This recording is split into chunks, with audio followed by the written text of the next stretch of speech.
Marilyn Borman has travelled 4,000 miles to Mongolia from the UK on the quest of a lifetime. Over 10 years, Marilyn has developed an obsessive passion for moose, and not just any moose. Wow, that is Cameloides. She's seeking the little-known Manchurian moose, Alces cameloides. And she's going to great lengths to see one in the flesh.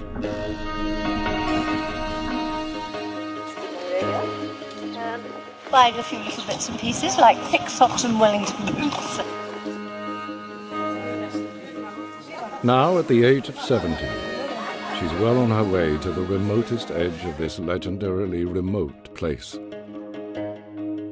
Bought some wellies and now we're off en route to find a camping site. To the very far east of Mongolia, on the border with China, lies the Nomrog strictly protected area. Well off the beaten tourist track, it's a journey into the largely unknown, in pursuit of the mostly unseen. The kitchen is cooking up and we should probably have some supper in a minute. But meanwhile, Steve and I are having a large vodka and orange.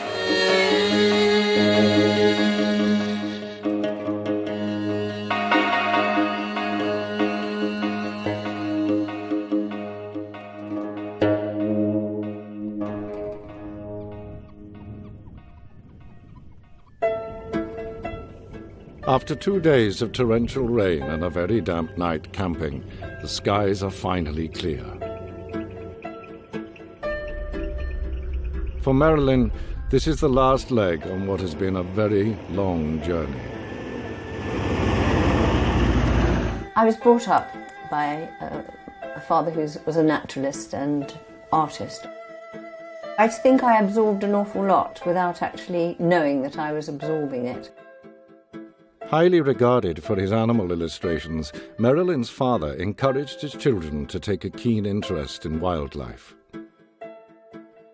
But father died when I was 15, and so there was no opportunity for me to study anything that I wanted to. I had to leave school and earn some money, being the eldest of the family.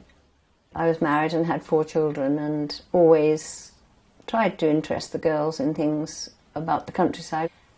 When the girls were grown up, I was suddenly free to do what I really wanted to do. So I thought, well, I'd love to do a horse trek, and where would I like to go? And I looked all over the world, and I decided Outer Mongolia.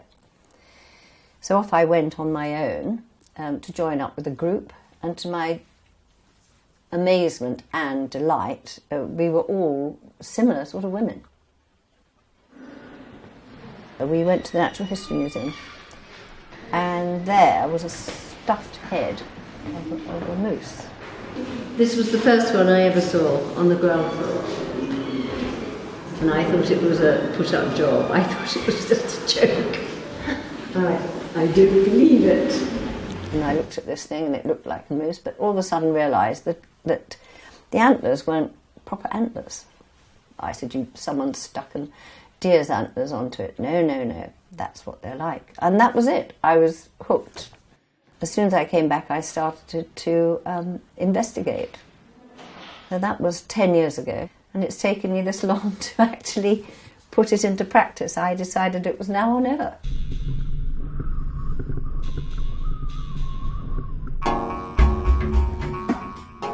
The only practical way to get to Nomrog is by 4-wheel drive across the vast eastern Mongolian steppe. To find moose when she gets there, Marilyn has recruited expert wildlife guide Ghana as part of a 6-strong Mongolian support team. It remains, though, a particularly singular quest. I'm fascinated by moose, and I've become more fascinated because so little is known about this particular one.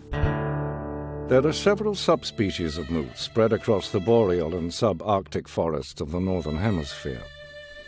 They all have large palmated or flat-bladed antlers in common, except for Marilyn's Cameloides. Unique, unfashionable, and until now largely unstudied. we're going in a window of opportunity between the heat and the mosquitoes and the snow. Obviously, the guides think, oh yes, we should see one, but they're solitary animals. The only time they really come together is during the rutting season. It's a leap in the dark, really, because we don't have any guarantee of seeing any. And without help, they don't have any guarantee of getting there.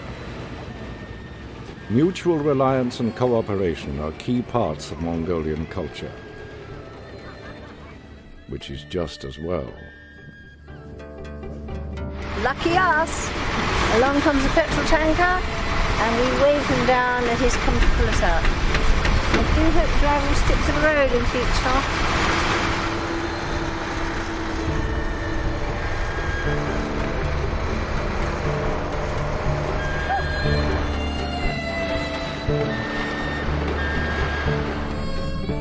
After 3 grueling days and well behind schedule, Marilyn's team are finally across the steppe and heading for the park headquarters at Sumba.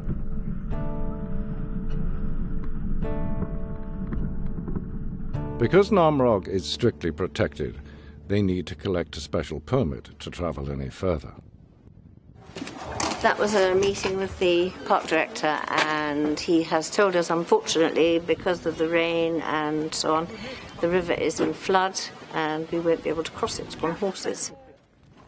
Not crossing the river is a major setback to Marilyn's plans. I'm crying.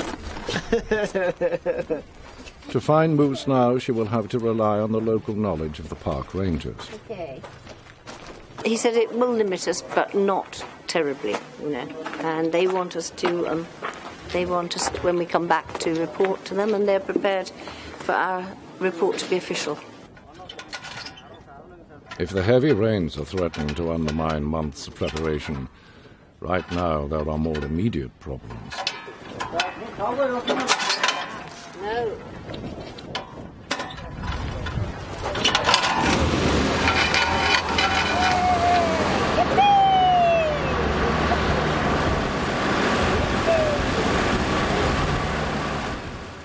Ready to roll. This will be the last of civilization for 10 days.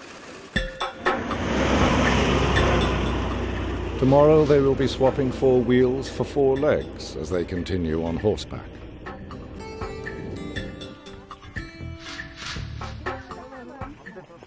Despite the enforced change of plan, the mood in camp that night is buoyant.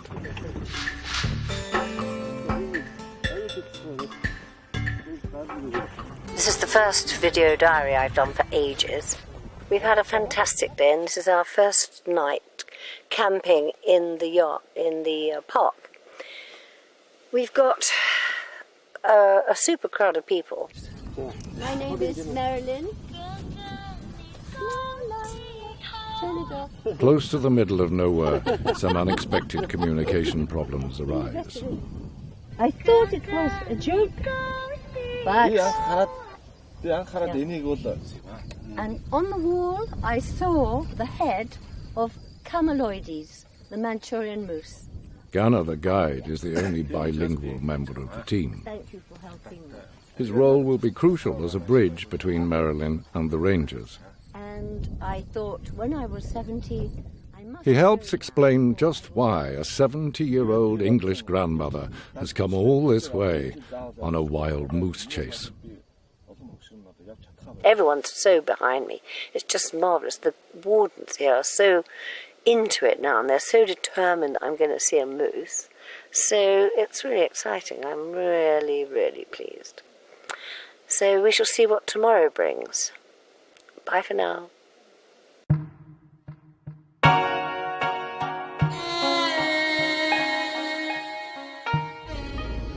It's just another few short, bumpy hours through the park until finally Marilyn has made it to the border guard post.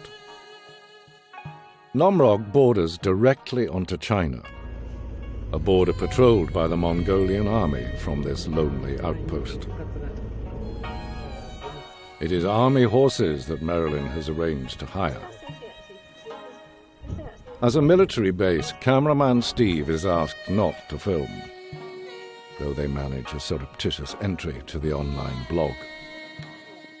Oh no. Tell me what to press. Okay, it's recording, so once you can see me. Yeah, okay. Right. Okay. Okay, Yes? we're about to begin. Yes? A horse trek. My new boots from Ghana, Yes. my snowboarding helmet, Yes. and it's my horse coming soon.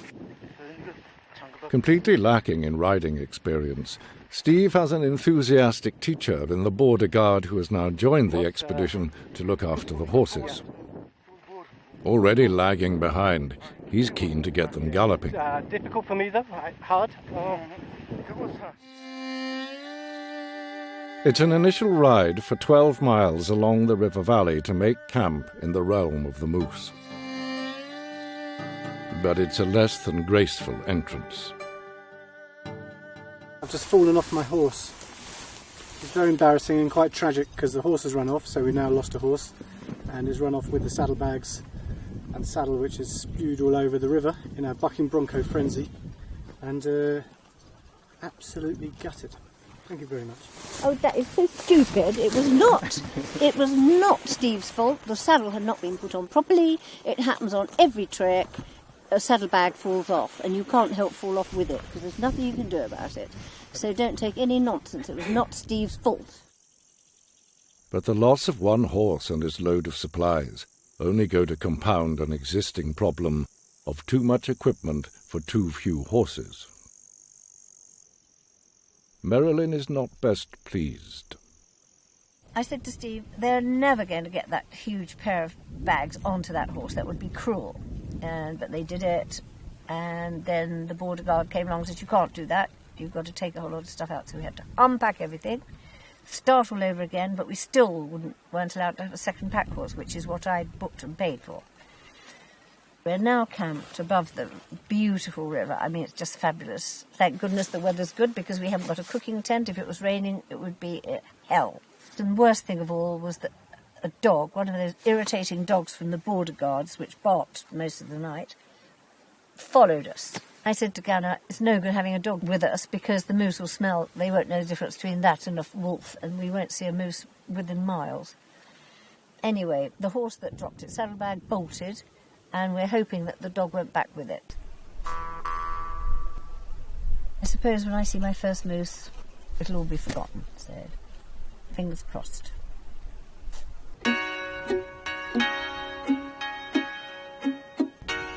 This is ideal moose country. But that doesn't mean they'll be easy to spot, or even that they're here at all. Much of Mongolia's wildlife has been wiped out by rampant poaching over the last decade. There is no reliable recent estimate of moose numbers here.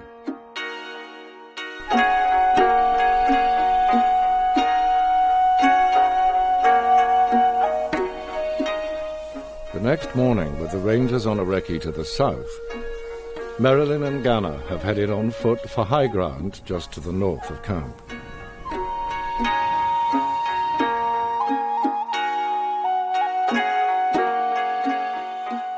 The hills give them an excellent vantage point. And the sight of roe deer looking untroubled by the arrival of humans in the valley is promising.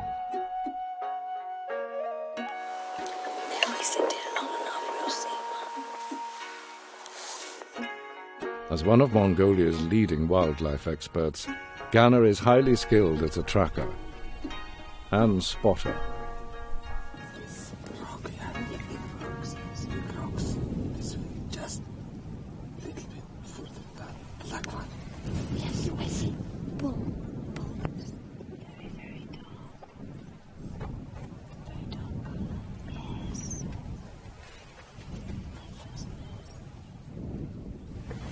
Gone behind the outcrop of the rock.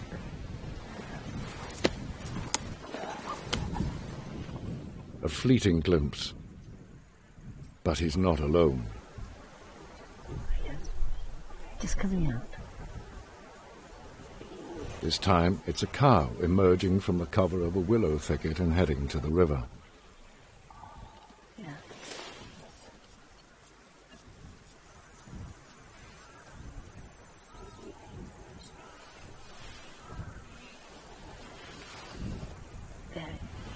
very relaxed, browsing.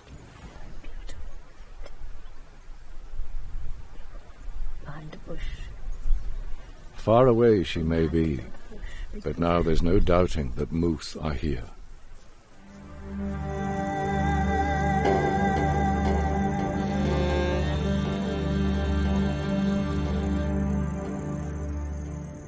Moose are crepuscular feeders, active at dawn and dusk, and then lying up in cover through the day.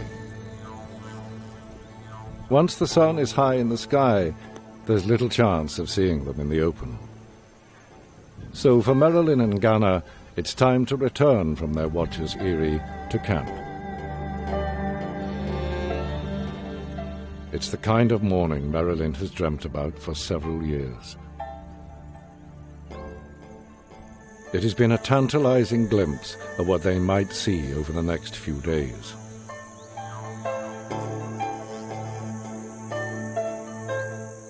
A prospect marred only by the apparent return of the border station dog.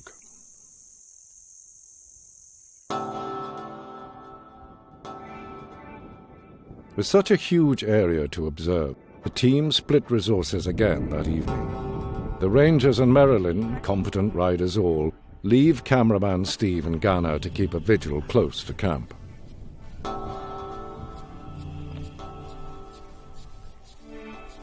They are treated to their closest encounter yet. It's a mature moose cow, browsing on willow.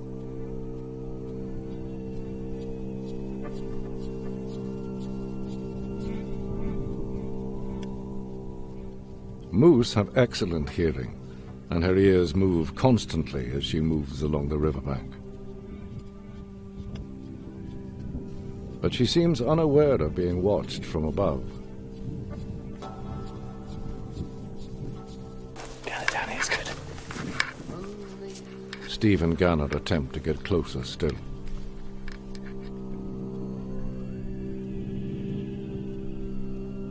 When they find her again, she's running back towards them.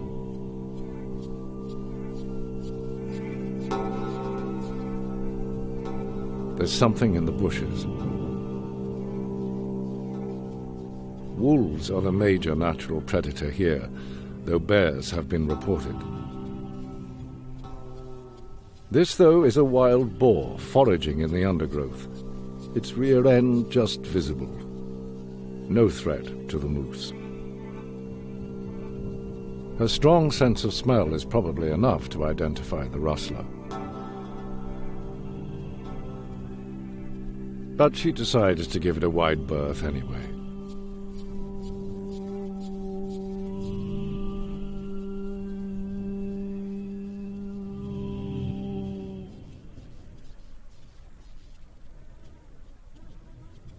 As the moose departs, there's a splashing of the river.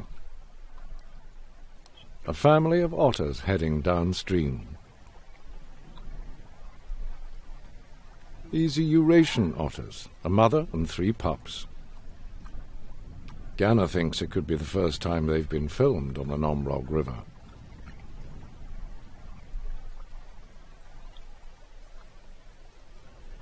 And then, in the last of the light and far in the distance, Gunnar spots more moose, just caught on camera. 2 calves following a cow. It's not uncommon for moose to have twins.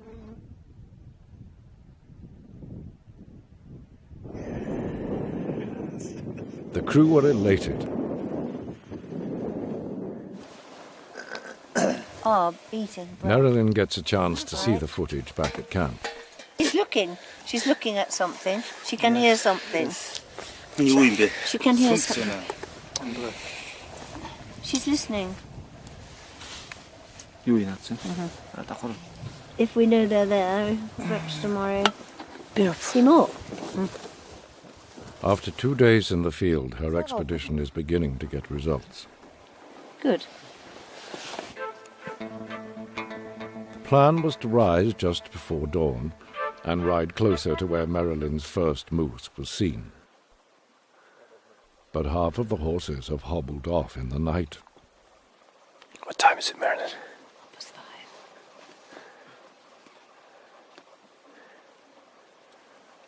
Eventually, the first wave of Marilyn, Gunnar and Ranger Alces head off. The second wave, a slightly disgruntled cameraman, follows on foot. Mist rolling in behind me. Very pretty. Perfect sort of thing to be filming rather than walking through a field several miles over a mountain to find a moose. But when he catches up with Marilyn, he's no longer the one moaning.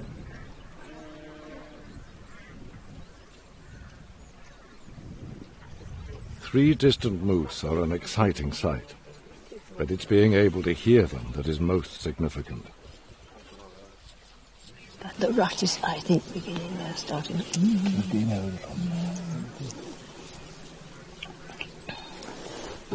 Moose are generally silent except during the 3 to 4 week rut. The sound of a distant bellow and the sight of this bull associating with a cow both suggest the onset of the mating season. Always around autumn, Marilyn has been told it occurred earlier here in August. But now, by the first week of September, it appears to be only just beginning. Calves are born in late spring. The half-sized moose in the middle of this trio will be around 5 months old. It will stay with its mother until she gives birth again.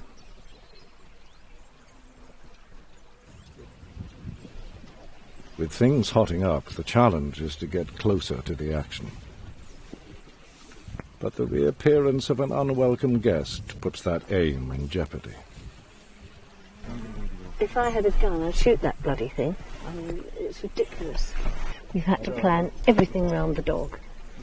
So it's all deteriorating into a bit of a farce, quite honestly, and I'm quite cross about it. That dog should have gone back the first day when we were halfway here. I knew it, everybody knew it. And it just makes a complete nonsense of the whole thing.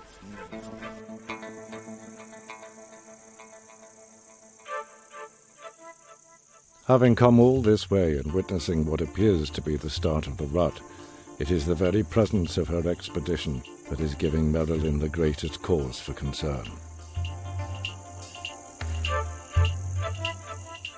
Noise from the camp, cooking and smoking smells, escaping horses, and the dog are all threatening to compromise her dream of observing the moose behaving naturally. There'll be cooking and everything. It's time for a crisis meeting. But I think it's too close to the animals. Too close. It should be further back. As the team prepare to move camp, Marilyn is looking to Gunnar to take remedial measures. You don't get animals and birds round a camp like this. You don't. We make too much noise. You can't change it. Okay, today's work discussion was good. Yes, it was good. We're now on plan E. Yes. Or F. Oh well, that's okay. Dogs are going back tonight, that's what I'm told. Thank God. A new plan is set to move the camp over the back of the hill line for 2 nights, allowing for some discreet observation of the valley. One of the rangers will take the dog back to the border station. But things take an immediate turn for the worse. Rather than take a high line up and over the hills, the rangers proceed in full view down towards the river. Marilyn's frustration is clear. It makes for an uncomfortable ride and an uneasy atmosphere at the next campsite. Round to there. Marilyn. No loud talking. Gunnar's attempts to defuse the situation are for nothing. Crisis turns to calamity as the best-laid plans for moose and men Goodbye, Moose. run away. They just mess up everything. They're just determined not to cooperate.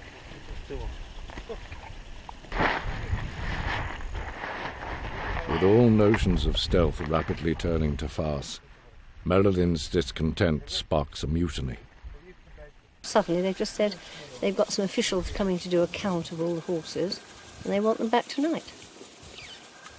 The cook doesn't like riding or camping much anyway, so she wants to go, and so do the two wardens. I had been warned it was going to be difficult, but there we are. I went barging in. An emergency plan is made. Determined not to miss out on the chance to observe the moose, Marilyn and Ganna opt for a long walk home.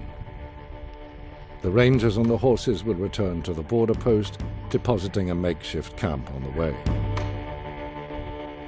It's really big now, it's in the shadows. And they see what they most hoped to see, a bull moose, doing what they most feared to see, running from the horses.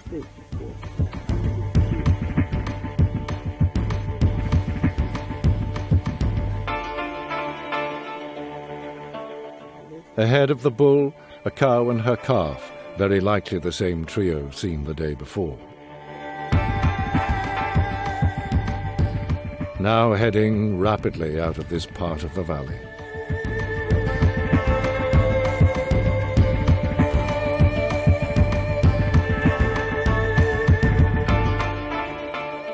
This is the closest Marilyn has been to a Cameloides bull. But the only real winners here are the mosquitoes.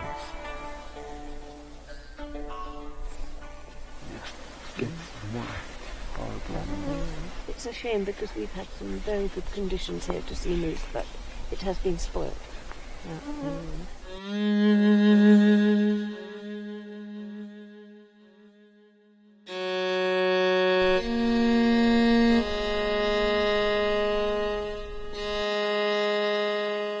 When morning comes, Marilyn and Ganna climb the hill above their new scaled-down camp.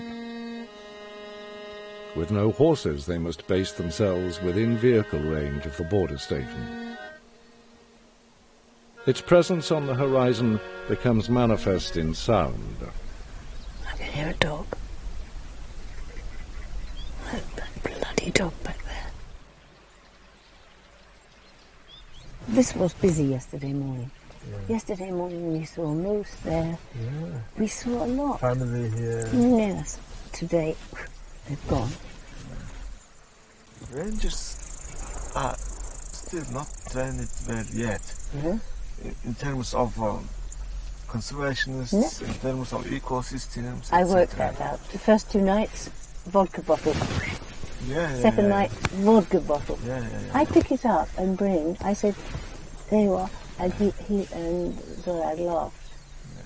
But no, in England, nobody in conservation would throw a glass bottle anywhere in the countryside. They are beginners, actually. Yes. Nomrog is very complicated area, you know. This is strictly protected area. Also, border zone. It's very complicated area to come to travel here. You are lucky. We are here. We already done somehow our work. Yes, we've got here. That's for sure. Yeah. It hasn't been easy. But there again, you know, you don't want it to get too popular because then it ruins it. So many other places have been spoiled beyond repair. But in those days, people were ignorant. They're not now. Everybody knows the responsibility we have not to spoil unique habitats, and this is what it is here. With the Mongolian team enjoying the army's hospitality, Marilyn will stay in the camp here for one more night before driving north. They take a hike as far as possible away from the border station, hoping for one last moose encounter in this part of the valley. It's hard going on foot. It's been 85 degrees today. It's not much less yet.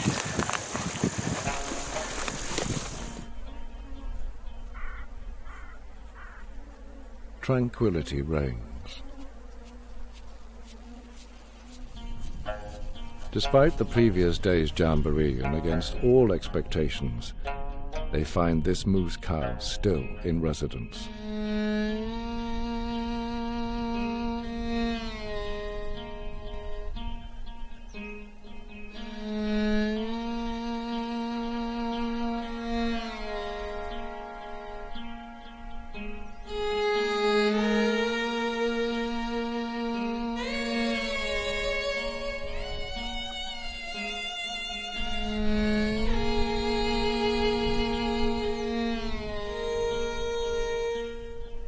It's Marilyn's first real chance to make detailed observations. Absolutely beautiful specimen. Beautiful silver legs. Big dewlap. Lovely. Beautiful. Very relaxed. Very happy. Well away from the camp. This is the way we should have been doing it all along.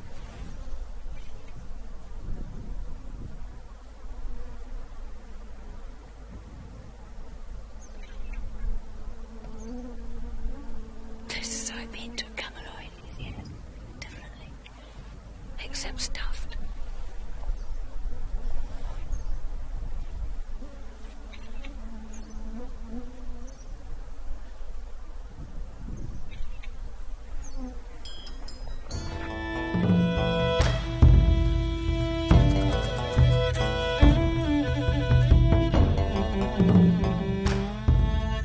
The arrival of the support team brings bad news. A mistake was apparently made with the duration of Marilyn's permit. Now expired, they must leave the protected area immediately. After years of dreaming, months of planning, and over a week of travel, it's time to leave the Nomrog Valley after just 4 tantalizing days. But there is one further option. A retreat to the less regulated buffer zone to the west, still reputed to be good moose habitat. They've been joined by a veteran ranger who's promised to take them to a good spot, once they get moving. We left the border guard headquarters about an hour ago. We've already broken down twice. We're going to camp Ui and Ghana, and the others are going into Sumba to stay.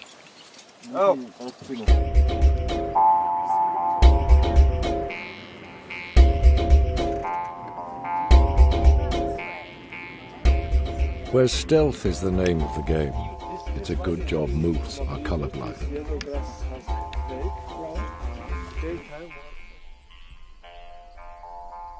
Before, the river valley offered a vantage point over the moose habitat.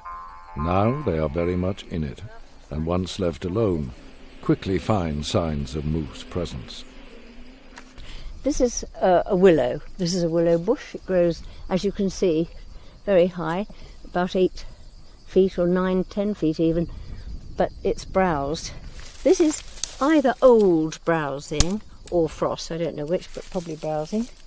What they normally do, they do sometimes bite through, but what they do is go like that and strip the leaves off, leaving the stem.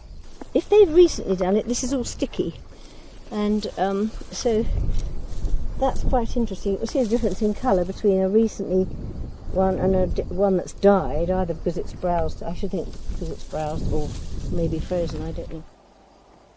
In the woods across from camp, Steve is also looking for signs of moose. I'm not quite sure what I'd do if one jumped up. Although hopefully I'd turn the camera on. Here's a moose poo. What he finds is plentiful and fresh. More moose poo. He's looking for somewhere to put an infrared camera trap, Down there. and this looks promising. Day or night, the camera will record 1 minute of video any time the infrared beam is crossed.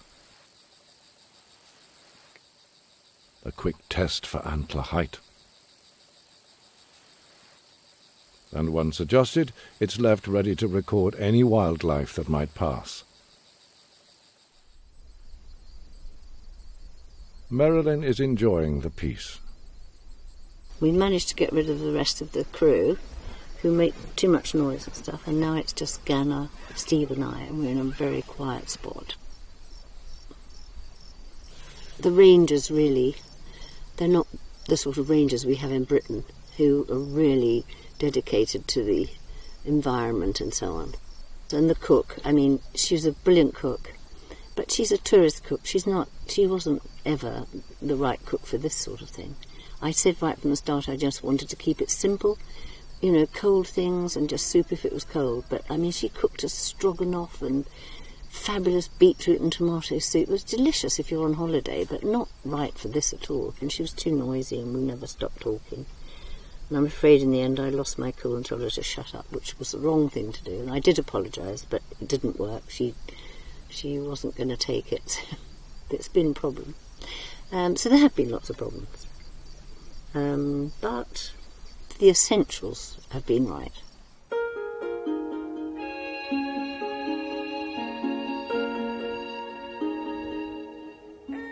That evening's moose watch is accompanied once again by a reminder of exactly why this region is so uninhabited.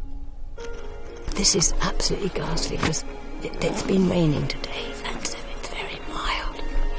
And I don't think any more moose are going to come out in this.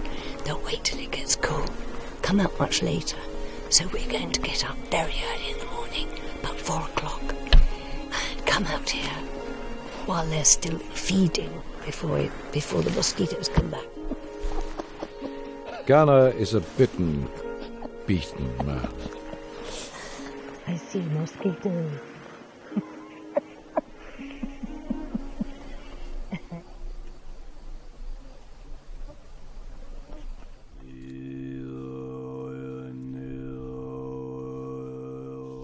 It's into the woods at dawn, with little more than Ganna's backpack to light the way.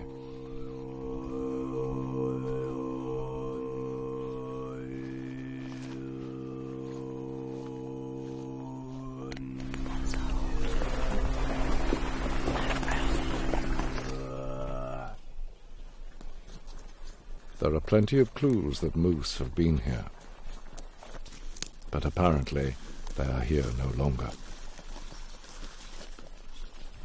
Not much browsing, in fact none here, not recent, not that I can see.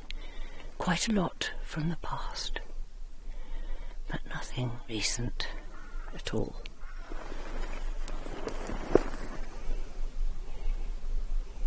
With morale sinking fast, something suddenly breaks cover. Ran out of this patch of Scots pine. Moose.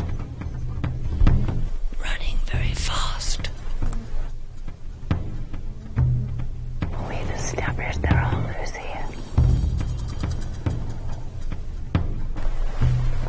And I think there are 2 more. Down in the patch. It's cause for encouragement, but the rapid departure of the local moose shows just how challenging getting any closer will be.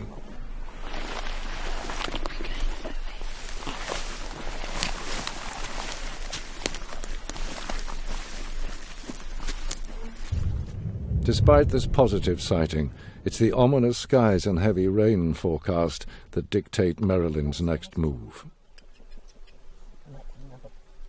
We're going to spend tonight and tomorrow morning looking for moose, and after that we're going to finish and head back across the steppe, because I think we're in for a pretty difficult journey as we had on the way up. In the face of the approaching storm, everyone takes cover. Almost everyone. Bloody hell, that was good. Well, this is a good kettle of fish, I must say. Steve said you better do a last video diary before we leave the moose area. Just as I was getting ready, because I'd seen myself on screen and I looked like the rest of the Hesperus, hadn't looked in the mirror for a week, the storm decided to come this way. There's a sound familiar to British campers everywhere. The storm is really strong.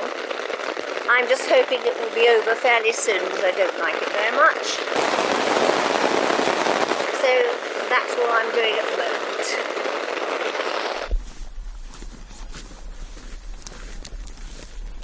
Once the worst of the storm has passed, the team split for their last evening, attempting a pincer movement around where the moose were seen earlier. At least that's the plan. Where I want to get to is over there. A line of green. The terrain here is deceptively treacherous. The waist-high grass hides marshy ground made worse by the recent heavy rains. Steve's stealthy approach does not go well. I'm supposed to be over there. This is all marsh. And in the end I just had to bash my way through.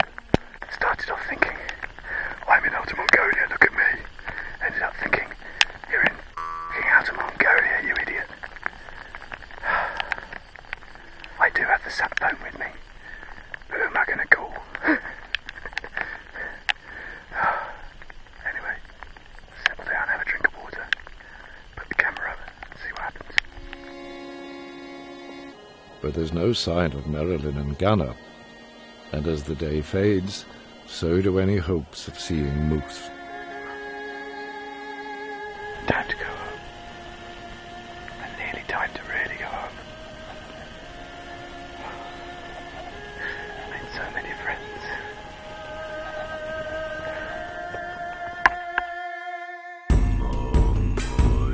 That night, something sets the camera trap off. But nothing shows. If it was a moose, it's remaining elusive.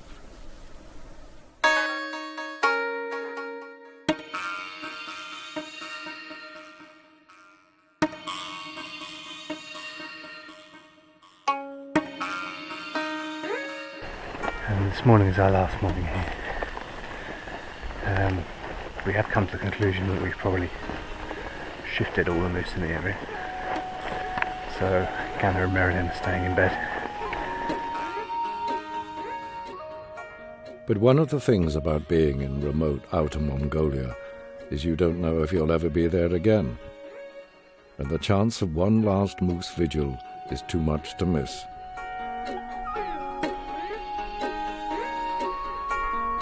Patience and persistence get their reward.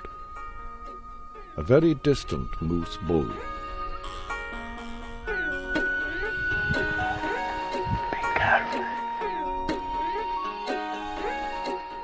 Followed swiftly by a cow.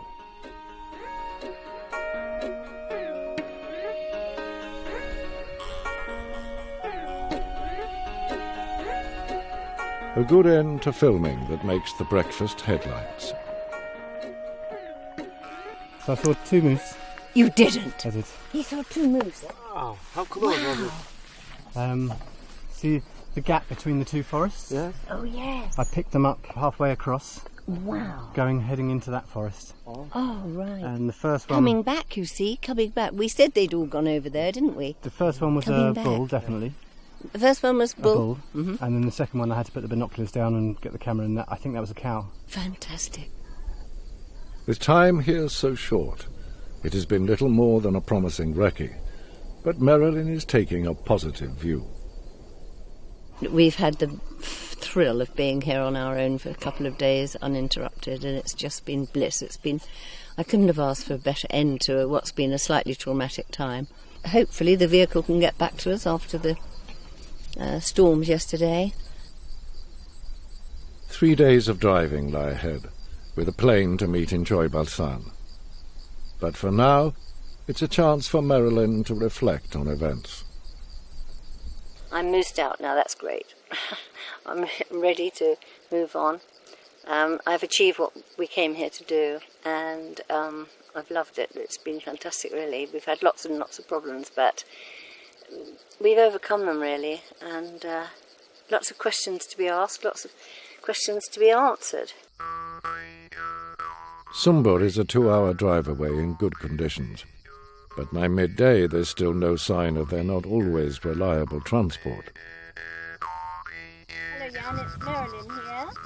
Marilyn makes a call to the trip organiser 800 miles away in the capital, Ulaanbaatar. We are still at the camp. We have been packed and ready for 3 or 4 hours. Something must happen. We are wasting a whole day sitting here doing nothing. Marilyn's long-distance call for a replacement vehicle falls on deaf ears. So instead she's insisting that Ghana calls to Sumba for help.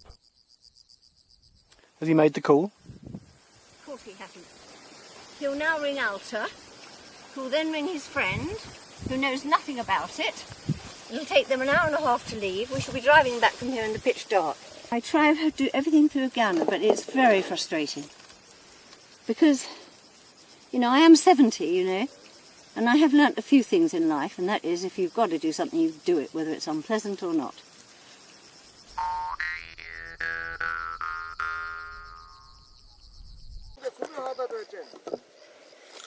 You're not going to believe this. We've been sitting in the boiling sun all day. It's now 10 to 4. About 5 hours ago, I said to Ghana, look, I don't think Jamier's vehicle's up to it. He's obviously got stuck in a flood or something. We've got to get another vehicle. His vehicle's just not good enough. So we've been sitting here, because Dan said, you must do everything through Ghana. And I'm just about pissed off with the whole bloody thing, I can't tell you. When salvation finally appears, there's no celebrating. Ghana has discovered, through his phone calls, that the cook has been stirring up trouble in Sumba. If I have had enough of her, she goes. I don't want her. She can catch the bus from Sumbre to Trabasan. I'm not going to sit with her in a bus for 3 days, her just being difficult. I'm just not.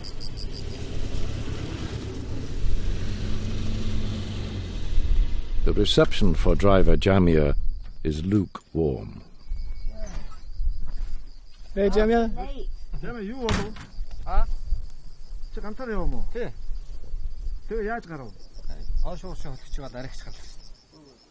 The message to come and collect them that morning had been relayed via the cook, but it never reached Jamier.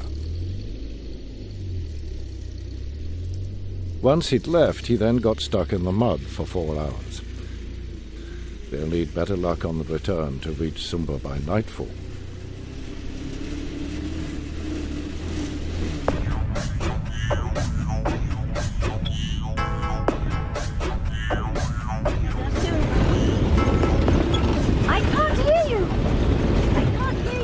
Finally on the road, Marilyn attempts to take control of logistics. We get to Sumbre, if we do.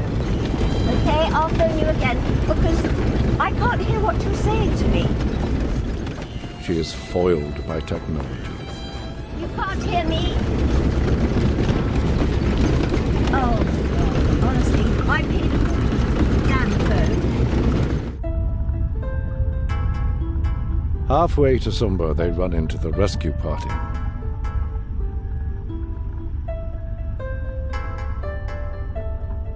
This is Alta. He's one of our rangers, and he's come back to help us because he came back with his vehicle to help us. Yes. I'm very grateful to you. It's okay. It's okay. We've just realised that Alta's had quite a lot of vodka, and thank goodness. And thank goodness Jamier got there first, otherwise we might have ended up in trouble. And so they've insisted we have a little vodka with them. Marilyn gets into the spirit in an attempt to smooth international relations. When in Mongolia... Thank you. But this entente cordiale is but a brief moment of peace.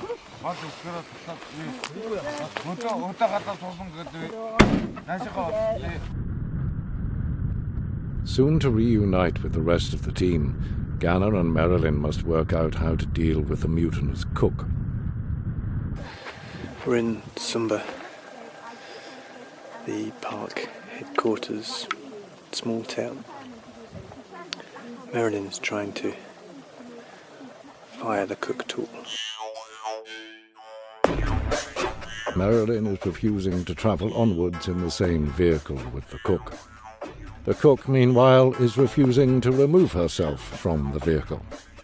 An impasse ensues until eventually an agreement is made to reconvene in the morning. In the light of morning, things become murkier still.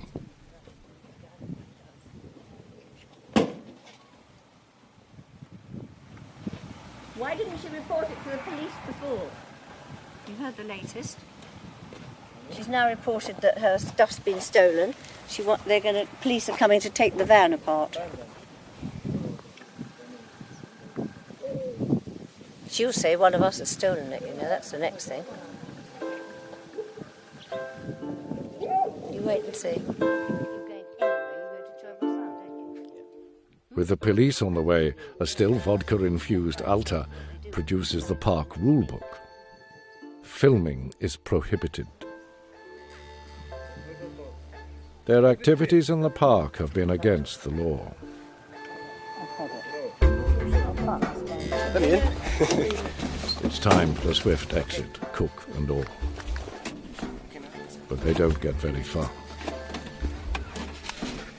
We are currently at the police station, where some of our bags are being searched. We moved on from where they were threatening to possess all my equipment for illegal filming in the protected zone. If we can get out of the police station, or if we can not have the whole van searched, we might have a chance. Marilyn's going to call the ambassador.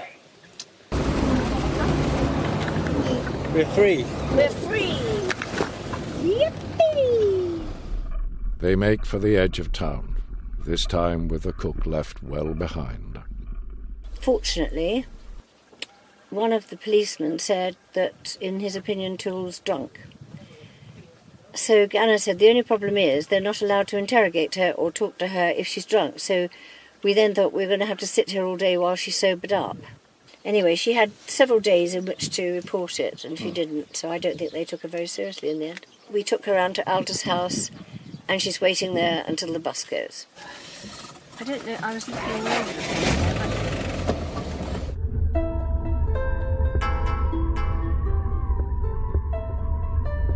Finally on the road home, they make camp that night on the shore of Lake Bayal. For Marilyn, there's a huge sense of relief and a new job. It's not easy peeling potatoes without a potato peeler. I should probably end up cutting myself. We've done what we set out to do. I mean, I've seen moose, and we've probably learnt more about moose than we ever thought we would. The logistics have been a nightmare, but that's all part of doing adventurous things, isn't it? I mean, it's not all going to go smoothly like a cruise.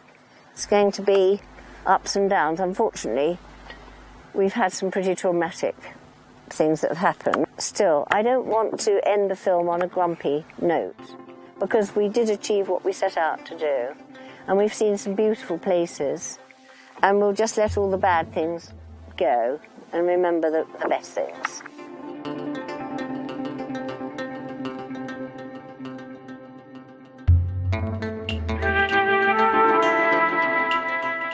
In Choi Balsam, there's one last chance for Marilyn to get close to the Cameloides bull.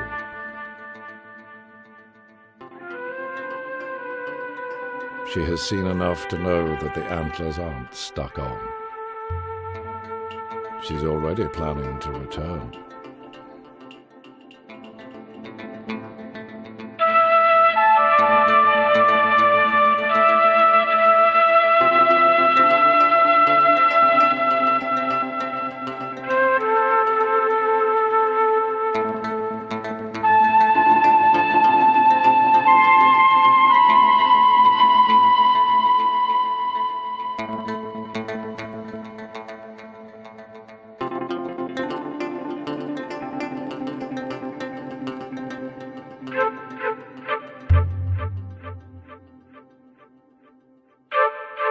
Bye.